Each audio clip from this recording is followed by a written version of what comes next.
అమ్మాయి గారు ఏం చెయ్యమంటారో చెబుతారా మీరు అత్తరు గుట్టికి అబ్బాయి గారు శీలుడదిస్తారా శ్రీవారు నీడు అందాక వచ్చాక ఉయ్యాలో నీకు అగచాటు తప్పేనా డియాలో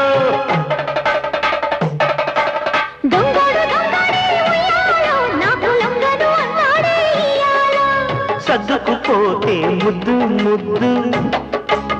అప్పుడు తీసి రుద్దు రుద్దు సొగసరివే ఉలికి పడకు అల్లరి మొగుడా ఊపరా ఉయ్యాలా సరసమాడే సమయమిప్పుడా ఆపవే నీ గోల